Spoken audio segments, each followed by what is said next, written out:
बिस्मिल्लाहिर्रहमानिर्रहीम अस्सलाम वालेकुम। मैं मोहम्मद नवाज शरीफ तो तखने पे माड़ा YouTube channel village life style secret. मैं उम्मीद करना तो सारे खैर खरीत दसो।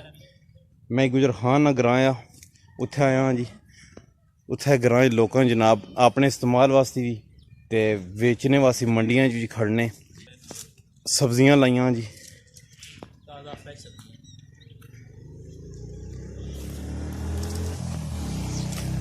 कितने भाई यारे जिन्होंने बाग है ये इस टाइम इतने टोकरा बनाने पे जी। अस्सलाम वालेकुम भाईजान जी। वालेकुम जी। क्या हाल है जी? ठीक ठाक हो? खैरियत है जी? अल्लाह पाक ने करम। ये टोकरे ने बारे थोड़ी मालूमात दसो जी। जी सब तो पहले तो किस मकसद में बनाने पे हो? ये हर कम इस्तेमाल हो जाना जी। ये सब्जियां वगैरह जी खान लैके जाने ना जी जी मंडी च इसमें पाने हैं। अच्छा मेडिकल कम है। ठीक ठीक छोटे साइज ना इस वजह मैं सब्जियां से ज्यादा इस्तेमाल हुआ। सब्जियां इस्तेमाल इसने कितनी सब्जियां पे इसने पे कितने किलो ने हिसाब नाल? 10 किलो 12 किलो 15 10 किलो 12 किलो ते जिस टाइम उत्थे खड़ने ते टोकरा उन्ना की टोकरा वापस लेने वापस? अच्छा वापस कितनी आनी? हां दुकानदार लेने ना होता है। जी जी जी वो फिर जनाब सही वापस है। देने ठीक है टोकरे इस्तेमाल करना। ठीक ए तखो जिथे ऐसे तखी सकने हो जी। खूह लगा इसकी क्या आखने जी? खूह ही आखने हो? जोड़े वाला। अच्छा जोड़े वाला खूह जी। सही सही सब्जी पानी देना। सब्जी पानी देना। ठीक जिस तरह ये जड़े नाल इसने नाल लोटे लगे जिस तरह फिरी के ऊपर आसी इसने पानी भरना ते फिर नाल ही नाली के जरिए बाहर सर्कल कसी अपने आप पानी ऊपर आसी अपने आप ऊपर डालना पानी। ये सर्कल कसी जिस वक्त पानी ऊपर आसी खाली थले चले जाते। ए इस टाइम तो क्यों ना इसकी चलाने? इस वक्त चलाने की बारिशां हुई। ठीक है सर्दियों का मौसम है। सर्दी का मौसम है। सर्दी के मौसम में पानी कम इस्तेमाल होना। कम इस्तेमाल होना। गर्मी में पानी ज्यादा इस्तेमाल होना। चाची तो सब्जियां जड़ियां इत्थे केड़ी केड़ी सब्जी लाई है? सब्जी में सबसे पहले तो चुकंदर आएंगे। जी जी इसके बाद सलाद आएगा। सही। इसके बाद आएगी पालक। ठीक। पालक के बाद धनिया। धनिया। धनिया के बाद मेथी। सही। मेथी के बाद शलजम। शलजम। इसी आने गांगलू। सही। इसमें बाद फिर आ जाएंगी मूलियाँ। ये शलजम है जनाब। जी अल्लाह तखो जी माशाल्लाह जी ताज़ी सब्जी। ये शलजम है। इसके बाद ये आ जाएगा लहसुन। लहसुन भी लगा जी। ठीक हो गया जो आपने हम इस्तेमाल करते हैं। हाँ जी तकरीबन ये तो मेडिसिन में भी इस्तेमाल होता है जी। हर चीज में इस्तेमाल होता है माशाल्लाह। बहुत अच्छी चीज है जी। इसकी बनियों पे चुकंदर भी लगे हुए हैं। लहसुन चुकंदर ए माशाल्लाह चुकंदर जड़ी है ना तखो जी। चुकंदर है लाल लाल जितने भी हैं। लाल लाल जितने चुकंदर लगी जी। इसके अंदर पालक भी लगी हुई है। पालक भी लगी। बनिया पे चुकंदर है। सही है। अच्छा ये चुकंदर लाने का कोई तरीका कार जिस तरह शलजम वगैरह लगने इस तरह ये बीज होना इस तरह भी? इसना अलग तरीका है। जी जी किस तरह जी?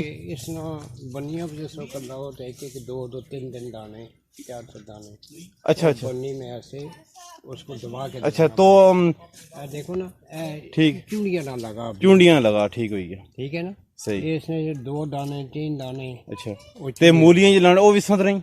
हाँ मूलियाँ भी इसी तरह। ये मूली है। अच्छा ये मूली लगी। ये भी मूली है। सही।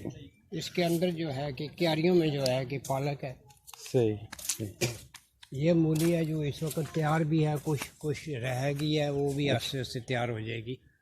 ए थारे इलाके ने लोग भी खड़ने? इतने लोग भी काफी खड़ने लोग सही रहने बाहर लोग भी आने। बारू लोग ते तुम ज्यादातर अगर ये मिकदार जो है गुजर खान शहर ज्यादा गुजर खान खड़ने। सही। ए कितने बजे गसने हो सुबह? सुबह बचे जाने तकरीबन 3 बजे निकल जाने। अच्छा 3 बजे। 3 बजे निकल जाने। सही। उथे बोली वगैरह होनी उस तो बाद? हाँ बोली होनी। दुकानदार लेके जाने फिर टुकड़े जड़े होने वो खाली करके दे देने सन। ठीक ठीक। इसके बाद ये अगर चुकंदर ने ये अगर धनिया लगाए ये वाला? हाँ इससे अगर जो है लाल लाल जड़े नजर आ। अच्छा चुकंदर वट्टां पर चुकंदर लगी किनारियां पर ते नाल सेंटर या धनिया लगा जी। ए तो तक सकने धनिया लगा हुआ है ऊपर चुकंदर है। जी जी जी। है केड़ी शै लगी जी? पीड़ी ए ली ये गोभी तो नहीं? ये गोभी है। गोभी केड़ी बंद गोभी दुई नहीं, ये फूल गोभी है। फुल गोभी जी ये भी माशाल्लाह फूल तकरीबन गोभी है, फुल आगे गोभी लगी जी हुई है, वो भी फूल गोभी है। ते पूरी फसल फुल गोभी नहीं है। इन्हें जितना जितना जिस हिसाब ने इन्हें जगह की अरेंज किया उस हिसाब ने हर जगह थोड़ी थोड़ी जगह चीज़ां इन्हें लाइया हुई जी। ठीक ठीक खाने पीने ऐ तो ठीक ना जी माशाल्लाह फुल गोभी है जी।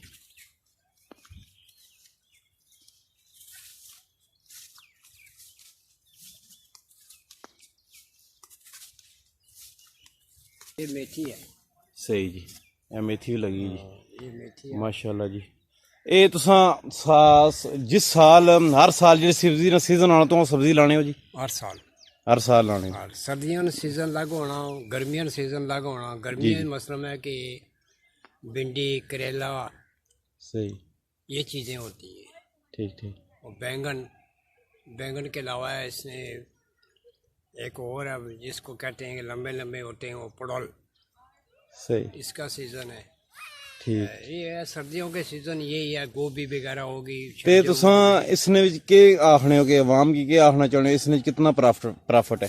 प्रॉफिट हो, जमीन ज्यादा हो तो प्रॉफिट हो जानी है ना कुछ तो। सही भाई कहने का मकसद दाल रोटी कारनी चलनी जरूर है। हाँ, दाल रोटी करनी चलनी रहनी है। ठीक है ठीक। समझे कि हर दूसरे अगर कोई बंदा जिसने जमीन ज्यादा हुआ है वो कोई भी कारोबार कोई भी एक आधी सब्जी लाना चाहे तो लाई सकना। और लाई सकना, वो मसलन में जमीन ज्यादा होवे तो आदमी उसमें प्रॉफिट कर सकना, ज्यादा भी कर सकना, कम भी कर सकना। सही ये जमीन ऊपर हिसाब किताब है। ठीक ठीक और जमीन थोड़ी होवे तो मसलन में दाल रोटी चलनी रहनी है। सही ये जमीन ज्यादा होवे तो आदमी प्रॉफिट भी कर सकना उसमें। ठीक हो गया तो तक ही सकने जी माशाल्लाह। ये चाचू और आखने के जी भाई कम करना चाहिए ना हर बंदे की। ये जमीन पर साफ होना जितनी तो जमीन हो सी उतना तो फायदा हो सी। काम जो है अच्छा जी इसने तुसां खाद वगैरह भी बाने हो? है जी, खाद वगैरह किस इस्तेमाल करना पैना? खाद भी बाने हाँ इसमें। मसलन है कि दूसरी ये यूरिया भी बाने हाँ। सही और दूसरा वो जो काला वाला होना है बहुत सारे पैने इसमें। सही ठीक है जी। ज़्यादा इसमें मसलन है कि अगर जल्दी बड़ा करना चाहें तो पालक लो, हाँ जी इससे जो हेल्प चिट्टा हेल्प पा के हाँ जी ऊपर पानी चाह दो। सही सही ये है कि ये जल्दी तैयार हो जानी है। ठीक है जी। ये मूली वगैरह में जब लगाते हैं माशाल्लाह जी इन सारी गल मेहनत नहीं है। मेहनत ही जितनी मेहनत कर सो उतना फल मिल सी। असा उम्मीद करने तो साड़ी वीडियो पसंद आई हो सी तो साड़ी वीडियो को लाइक करो, चैनल की सब्सक्राइब करो, बेल आइकन बटन ज़रूर प्रेस करो ताकि नौवीं असली वीडियो तो मिल सके। मोहम्मद नवाज शरीफ अस्सलाम वालेकुम।